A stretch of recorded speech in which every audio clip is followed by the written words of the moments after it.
Welcome back to the podcast and today's episode. And today I welcome Dr. Margie, and I'm really looking forward to this conversation today. So just a quick introduction to Dr. Margie. So from Outback Australia to Fortune 500 boardrooms, NASA and the US Congress, Dr. Margie's insights on leading change, navigating risk and cultivating courage in ourselves and others have made her a global authority in leadership development, a best-selling author, global speaker, leadership coach, and women's leadership advocate. Margie bridges head and heart to empower people to make better decisions and take bolder actions. Host of the Live Brave podcast, her sixth book, The Courage Gap, just hit shelves in January 2025. Outside of work, Margie loves adventure travel. She climbed Mount Kilimanjaro, with her 4 teenage children. Welcome, Margie, to the show. Really glad to have you and dive into the conversation today. Oh, it's awesome to be with you. Awesome. So, Margie, first of all, it'd be really good to hear a little bit about, obviously, your latest book, which came out in January, The Courage Gap. Sounds like a very kind of inspirational, useful guide to many people who are, maybe stuck or wanting to move themselves forward. Yeah, could you tell us a little bit about what is the Courage Gap and what is really like your drive behind writing it? Yeah, you bet. So, Johnny, I'm guessing you've had times in your life where there's something you knew you should do, and yet you kept procrastinating and hesitating, and you just kept putting off doing it. Yeah, Yeah, I definitely. think Yeah. most people can. And that gap between what we're capable of doing or what we know we should be doing and what we actually do, it's fear that creates that gap. Most of the time, the reason we're not doing the things that would actually help us live bigger lives, enjoy ourselves more, have better relationships, deal with tension and conflict better, all that stuff. It's not that there's an external barrier. It is our own fear of what will happen if we do. And so it takes courage to close that gap between what we can do and what we actually do, between who we're being and who it is we really want to be and the kind of life we want to create. And so part of the reason I wrote this book, Johnny, is over the last 5 years, we've obviously had a pandemic, a lot of change. A lot of people have dealt with a lot of challenges that 6 years ago, 2019, they couldn't have imagined. And working with very senior and incredibly smart, accomplished, intelligent people in largely in corporate America, but around the world, I got to see firsthand how our own insecurities, our own doubts, our own fear of failure is ultimately the biggest source of a barrier between us and what we can do. And often we self-sabotage ourselves in ways that are not even completely conscious to us. So I wanted to write a book that was really, really practical, that was like, how do you do the very thing you know you should do and you're not doing? How do you get out of your own way and just take that action, brave that awkward conversation, take that leap of faith and make a bet on yourself? And so that's why I wrote the book, because I see so many smart people, and I'm betting you've got a ton of listeners who are talented, creative, have lots and lots of potential, and yet they sometimes feel like they're stuck or they're just not playing full out in their own lives. And that's why I wrote the book. Oh, amazing. Yeah, I know. Well, I've been caught many times in my life. Like we're all like human being, right? We all go through that. So yeah, I know there's a lot of people like really kind of stuck out there this message will resonate with. So yeah, with like the gap a little bit, is the book kind of showing you how you can sort of move forward even Yeah. How do when you it close seems that gap? overwhelming? How do you close that gap between knowing and doing, Mm, between where you are and where you want to be? But, something I write about in the introduction to the book is that we often think of, when we talk about courage, Johnny, often it's like feel your fear and do it anyway, right? It's like, there's a book that written by that title years ago, Feel the Fear and Do mm, It Anyway. John Wayne said, courage is being scared to death and saddling up anyway. But there's something we often don't take into account when we think about how do we be braver? How do we do those things that we know we should do? And that is managing our own fear. And a lot of people are going through life right now more afraid than they need to be. They're anxious. They're anxious about a lot of things. What will people say? What if I fail? What if this all goes to, crap and I completely mess it up? Like we get caught into that what if, and we scare ourselves. Sometimes we freeze up. And learning how to manage our own fear response and reset our own nervous system. I mean, it's called a nervous system for a reason, because we default to being nervous and anxious and worried and stressed. And it's why you can probably think back of times in your own life where you were really stressed about something and you look back and go, I really didn't need to be so stressed. I really didn't need to work myself up into this really anxious state. And so many times when I talk to people that they know there's something they should be doing, they stress about, well, what if this goes wrong? What if that goes wrong? And our brains are 2 times as sensitive to what could go wrong than what we want to make right, or to what we could lose versus what we want to gain. It's just how we're wired from our days when we had to be super sensitive to risk, or, would have been eaten by a tiger. And so being able to overcome our own very strong self-protective instincts that are very short-term focused is so crucial for us to just living the kind of lives that light us up and give us energy and help us have better relationships and open up new doors of opportunity and show up as the kind of people that we really want to be.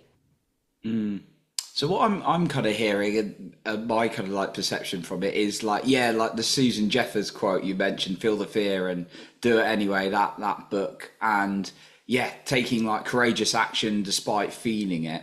But what I'm hearing from this is it's like, in addition to that, how do you manage and work through your own nervous system? Yeah. Because it could keep coming again and again.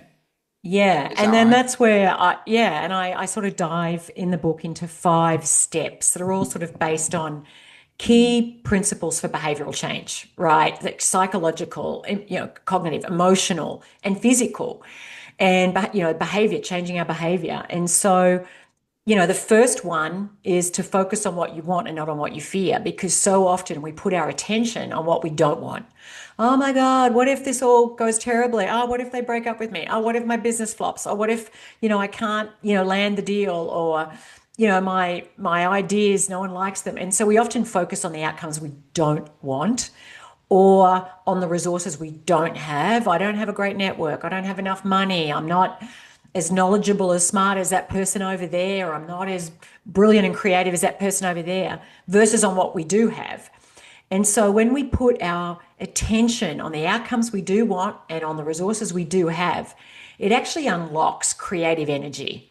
And it's actually a law of energy, as measured by our creativity and our ingenuity, that it goes where our attention flows. And so being able to be clear about what it is I want and why I want it, that's so important to me, is just pivotal. It's like the North Star. It helps you figure out what you need to do more of, do less of, and actually spares you from the massive energy suck and stress that we create for ourselves when we talk about all the things that we don't want. And let's face it, I'm sure you've met a lot of people that are very addicted to their problems, that love to complain about everything, that love to stress and be kind of melodramatic, like, oh my God, like the whole drama, which only dials up our stress and actually kind of shrinks away at our confidence and our courage.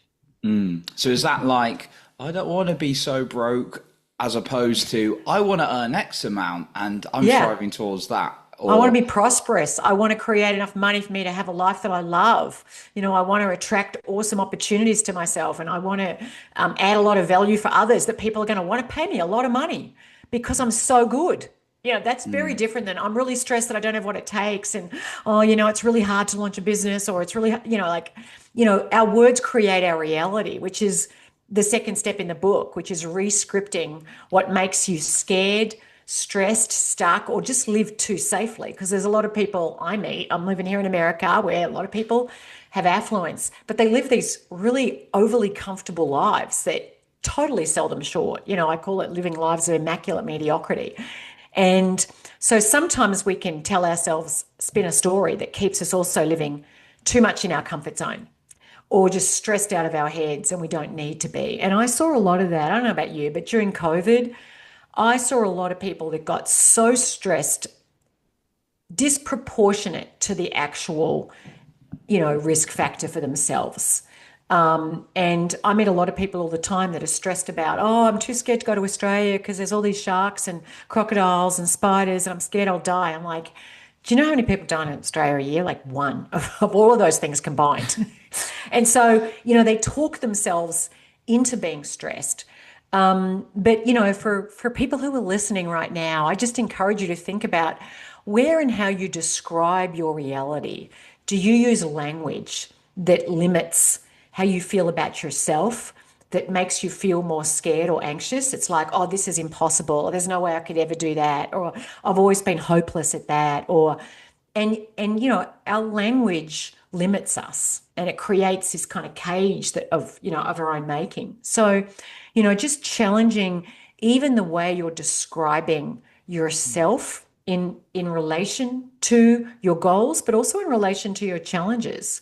And how can you re-language that? How can you kind of take out the editing pen and go, what's another way that I could describe this that's not BS? We're not talking about saying, I can do anything I want because, like I can't fly to the moon, but that actually is grounded in reality, but also leaves open all the possibilities for what you can learn and what you can do if you put your head down, for how you can show up differently. I was going to ask you about how someone can like begin to focus more on what they want when maybe they've been focused a lot on like what they don't want. And yeah, you just said there, being intentional with language and actually noticing what you're saying in a more creative than I guess sort of like victim sort of way. Yeah. And I'm glad you mentioned the word victim because I think, I believe we live in this culture that has been celebrating and promoting victimhood.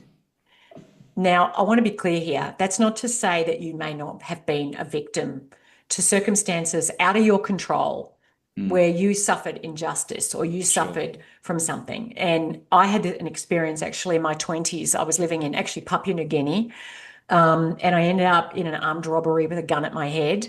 And I was 5 months pregnant. 10 days later, they said your baby's died. It was my first pregnancy.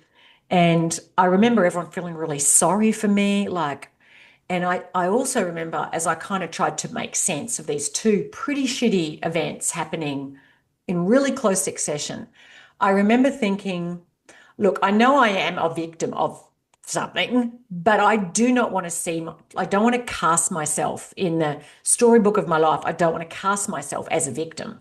I want to take this experience. I want to find something in it that can actually make my future better than it might have been otherwise, like make me a better person because I have experienced this. And it was a real pivotal turning point for me in my late 20s. I actually went back to university, started studying psychology. I decided to change career paths. I'd been in marketing and just not letting something that happened to me define me and go, I want to define myself as a purposeful, powerful, empowered person. I want to create a future that's going to be just awesome.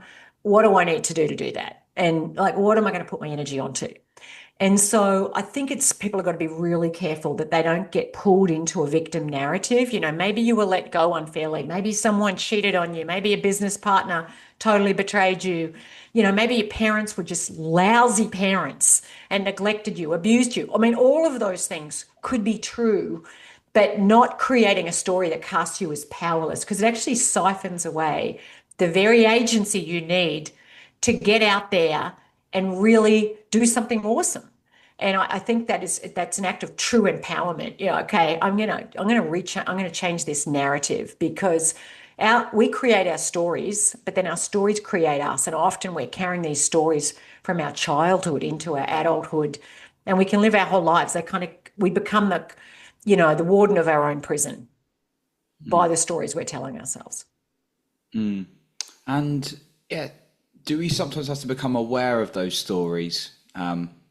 Does the book Yeah, go you into that bet. as well? Yeah, well, I mean, I've been coaching for over 20 years, and I think one of the roles of being a coach is you're you're a story buster. I mean, I'm always listening for what's the story I'm hearing here. And sometimes, I work with people that are pretty accomplished, very smart. I mean, but I still hear a story. Sometimes you hear a story like, oh, I just don't have time for that, or I'm just pulled in every direction. And I'm like, okay, well, where do you want to focus? Like you're not without power here to choose.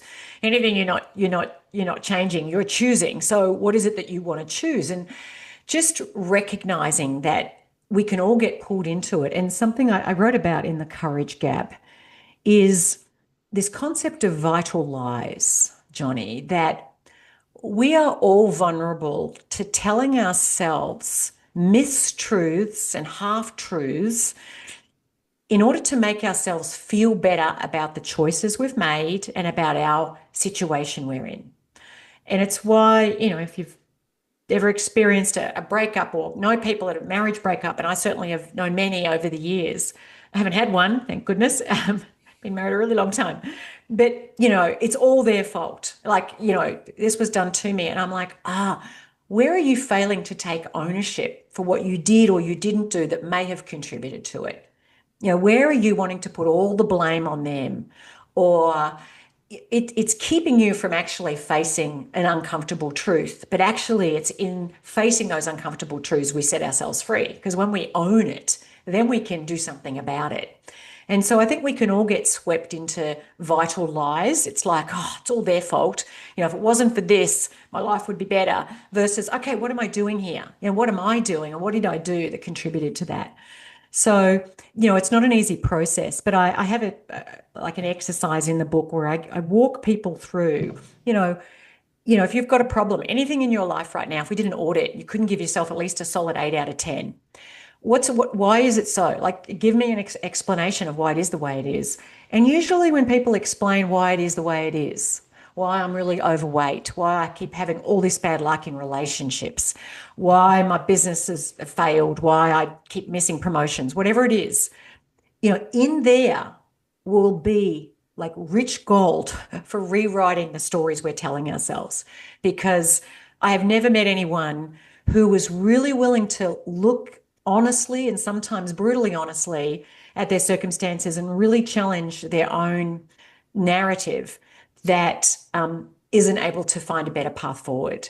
And, our beliefs are the operating system of behavior, and our behavior over time creates the outcomes. And if you keep finding yourself in a situation, and whether it's relationships, whether it's money, whether it's in work, you're not getting somewhere, a business or something, and you just keep finding yourself in, and there's a pattern there. It's like, there's what I call an iceberg story, a deeply etched belief system likely from when you're a kid that actually keeps pulling you upstream when you're trying to move down. And so it's often some deep work, but I think we can do a lot of that by simply taking the time to kind of be reflective and contemplate and look at, where is it that I'm getting in my own way, and what is it that I can be starting with what I tell myself, because what we're even telling ourselves, our brain is listening and it takes it as the truth, whether it's the truth or not. Yeah, you reminded me something of one of the guys I've learned from. I'm actually at a recent event in London. Here's that guy, and he was saying everything on the outside is a direct reflection from what's going on the inside. And when I've kind of heard it in different iterations, but when he said it in that way, it just it could be to some person be like, what? That's not fair. But actually, you can see it like, it's in my power, in my power. Yeah, absolutely. And, I grew up on a dairy farm. My dad milked cows for 50 years. I didn't have a great access to education or wealth or affluence or anything like that. And I know for me, even moving home and moving to a big city to university, first in my family, all that stuff, throughout my life, and I'm in my 50s now, constantly there's been a little negative voice in the back of my head saying, who the hell do you think you are to do that? And in Australia, there's this thing called the tall poppy syndrome. Like if you aspire to be too big or someone, people are going to come across and pull you down. And that imposter, people are going to realize soon, Margie, you don't know as much as, they think you know. And I've come to recognize that negative noise in my head. That is the imposter. It is trying to keep me playing really small and really safe, because then I can't fail. because then I don't risk exposure of people going, oh, she's not that good. And I, many years ago, got really clear that, one day when I die, I don't want to look back and go, oh, you were just too chicken scared to even try.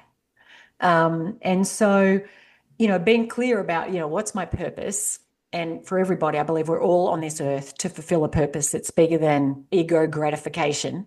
Once we get, past, food and shelter, like what is it that you're adding that's going to bring life to the lives of others? And, that is always going to require us to do things where we risk being judged as less than worthy or inadequate, where we might get rejected, where we might fail and fall short. And I've done a lot of keynote speaking now for 20 years. And I can tell you, before I walk out on that stage, there is a voice going, oh my God, this time they're going to realize. And I'm just like, thank you, but you don't get to hold the reins here. I'm going out because I have a mission that's bigger than my fear. And so, just for anyone who's listening, then you just sense you get in your own way. I just ask you to think about what is your mission? What's your purpose? What's your vision that transcends your fear and your doubt and all those little negative noises in your head that are saying you're not good enough, you're not smart enough, people are going to realize. And I think we have to reset in that again and again. Abraham Maslow once said, we can retreat to safety or we can move forward towards growth, but growth has to be chosen again and again, and fear has to be overcome again and again. This isn't a go to a great Tony Robbins seminar or whoever you went and listened to, or listen to this podcast or read my book, but of course I'd love you to.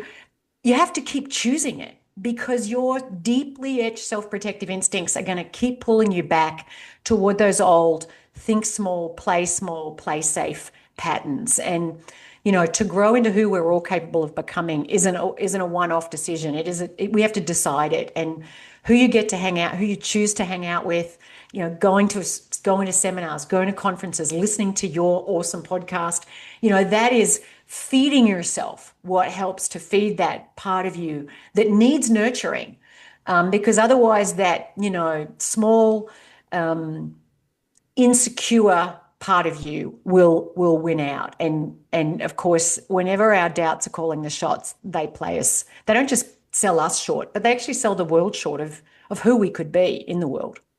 Thank you for what you shared. That the voice still comes up a little bit, like now and then in you, because sometimes it's easy to see someone like a confident speaker or celebrity or someone you admire on social media and think, they got no fear, but it's just not true. Well, to wish away all fear would be to wish yourself dead. I mean, we wouldn't even be here as a species if our brains weren't wired to be on alert to potential threats. It's just that these days we don't have to worry about the saber-toothed tiger. The biggest thing that I see holding people back is the threat of social judgment, of losing our reputation or our place in the pack, and so we get pulled into a lot of what I call impression management. We're always like, do I look good? Am I avoiding looking bad? And we spend a lot of our life and a lot of our energy in trying to look good and avoid looking bad with people that are all actually quite distracted, worrying about how good they're looking. And so when we do that, we're essentially giving away power to other people. Like, I hope you like me. And, if I care more about whether you like me versus whether I feel good about me, I'm essentially giving you power. Whether you know it or not is beside the point. I'm giving it away. And so there is something incredibly empowering to go, I care more about what's true for me than I care about you liking this version of me I'm putting on. And I think given the social media world we live in, where we're scrolling and, we're looking for clicks and likes, there's a lot of pressure to be looking good. And, I'm a woman, I like to look good, but I think we've got to be so careful we don't let that desire to look good surpass our desire to do good and to grow. Yeah, I love that. Thank you, Margie. I wanted to touch a little bit on the story as well. The stories we can tell ourselves and be aware when it comes to that awareness of like, actually, that's the story I've been telling myself. I want to choose a different story. So for someone listening, they might think, I can't just make that shift. But how would you kind of go through that? I would just start by saying, even what you just said then, What's the story I'm telling myself? Because as soon as you say that, we're acknowledging this is a story. Like it is a Mm, story. It's not, oh, I'm 39 and I've missed my window. It's versus, and I just can't do it. It's like, no, the story I'm telling myself is I'm 39 and I've missed out, I'm left behind, I'm never going to make up, whatever it is. Just recognizing it is a story. It creates distance. It helps you see who you are is not your story mm, that you've told yourself. Who you are is who you choose to be. And so that in itself is empowering. And then two, if you think about what's the life you want to have, I always love to get people to envision what is like 5 years from now, if you were living a life that just lit you up, you had job, career, business, podcast, whatever, that was just on fire. What is it that you would have to believe to be true for that to become reality? Like, what is the belief system that you would need to be operating from? Because remember, our beliefs are the operating system of behavior. So, what is the belief system you need to have? I have everything it takes to learn how to launch a podcast, write a book, grow a $10 million business. I have everything it takes to, fill in the blanks, have a really rewarding relationship, feel fit. Last year I decided to run a marathon, and I grew up with my dad telling me I was a bumblefoot, I'm not naturally coordinated, um, pretty flat-footed, heavy-footed when I run, etc. And I decided I want to once in my lifetime see how far my body can carry me. I want to see if I can run the New York City Marathon. And I told a few people, and they kind of like, really? Like, how far have you run before? I'm like, not that far, but I know I have what it takes. And I know that this belief that I'd carried around as a kid that I'm a bumblefoot and I can't run, which I used to tell everyone in my teens, in my 20s, I was like, I know that is just a story. And sure, I don't think I was meant for Olympic glory, but like my legs work. And so I created a plan, and I went out and got some good sneakers, and I got the running Camelback so I could kind of run through the summer and be hydrated, etc. And yeah, it wasn't fast, but last November the 3rd, I ran the New York City Marathon and ran the whole thing and crossed the line and broke into tears and was like, and a lot of people were like, that's amazing. You're in your, well, and it was actually the day of my 56th birthday. And to me, it was evidence that when you commit to something and you tell yourself a story that I have what it takes to do this, doesn't mean doesn't mean it won't be hard.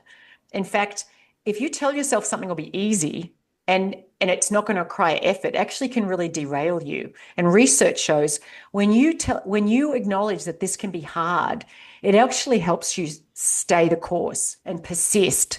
And so there was a study done where, they had people on a weight loss program, and some were told it would be hard and some weren't told anything. And those that were told this is going to be difficult for you to change your whole eating behaviors and all this stuff, because they'd been really, unhealthy eaters, they actually lost way more, kept it off, etc. And it was the same for me running that marathon.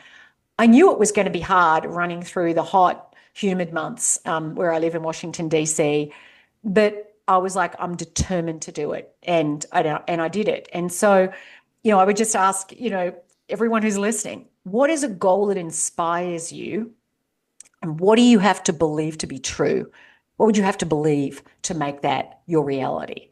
And so long as it's based in reality, it's aligned with your values, and that it truly gives you energy, that it's something that's life-giving, and it's aligned with your truest self, that deep bit of wisdom inside you, then actually you could astonish yourself with what you could accomplish. I like what you said. Really interesting what you said about like the belief or what you're telling yourself also has to be, not saying it's like going to be easy, because when it starts getting hard, I guess it's just like, oh, that's not true. But actually, if you're saying that I'm going to do this, it's going to be a challenge, but I'm going to do it no matter what, whether it's a marathon or something. I like that point. And embracing that. And actually, that's actually step 4 in my book, which is about, embracing discomfort. And what we know is this, that we don't grow and thrive as humans when everything is easy and there's no friction and it's not hard. We actually grow when we have to exert ourselves. I mean, building a business, raising a family, having a great relationship, getting fit, you name it, whatever you want to do, if it's not requiring you to exert yourself physically, mentally, maybe emotionally, spiritually, it wouldn't be worth doing. I mean, seriously, if it's not going to require you to exert yourself, I would just say, seriously, it's not worthy of you. Have a vision that's worthy of you. And if it's worthy of you, it's going to require you to stretch and lean in and dig deep and push hard and do things you've never done before. But reset your relationship with those moments when you go, shoot, this is hard. I really don't feel like it today. I don't want to get out, but I've decided I'm doing this and I'm going to press forward. And that is where the growth is. It's like going to the gym, the muscles, it's those little tears. And I'm not a personal trainer, but it's that exertion that actually helps us to build the muscle. Well, it's the same for our psychological muscle. It is the exertion. It is that extra step and pressing on and having that tough conversation and stepping out there in a way when you're feeling vulnerable and your stomach's like, oh my God, I don't know if I've got what it takes. That is that moment that you brave the discomfort and brave the awkward. That is your moment. So instead of going, oh, this is hard, go, yeah, this is hard. Yeah, it's really freaking hard. And I'm not saying I'm loving every moment of it, but man, I'm proud of who I'm becoming. I'm really proud of how I'm showing up, because every time you do that thing, you are casting a vote for the person you want to become. And honestly, those moments when we press on, that is what actually makes us feel so good about ourselves versus, oh, I just stayed home and watched another rerun of Friends. Or did the same repetitive task if it's maybe something a bit more productive, but sit like samey rather than different. So it's that showing up for yourself, right? Sounds like it. Margie, I wanted to ask you, for you, what's the difference between courage and bravery? I actually treat the two quite Oh, synonymously. okay. I mean, obviously, the word courage comes from the French heart. Bravery is obviously a term that's used widely. Sometimes I use it, and my podcast it's actually the Live Brave podcast, because Live Courageous is just a lot more syllables. So, but to me, the word courage holds a lot of energy, and I love that word courage. But sometimes I use the word bravery synonymously with it. Oh, okay. Cool. No, I just wondered because some people use them differently, some people use them hand in hand, so that's awesome. So yeah, Margie, as we kind of wrap up today, I just wondered where the listener can find you. If they want to reach out, that you've obviously got your podcast, you got your book. Where can the listener find you if they want to get in touch with you and find out more about, learn more from you, which I know you've got tons more than what we talked about today. Yeah. And also, is there maybe a final point you want to leave us with today, whether it's something we've talked about or something you wanted to add? Yes. Well, firstly, I would just say you can connect with me at my website, which is margiewarrell.com. And I'm guessing you'll probably put a link in the Yeah, show notes. all And links. but I'm also on Instagram and Facebook and TikTok and did I say LinkedIn? LinkedIn, just all under my name, Margie Warrell. And I think my final thing, which I didn't get to dive into with you, but that is just to make peace with the work in progress that you are. Like, none of us are perfect. We're all figuring it out.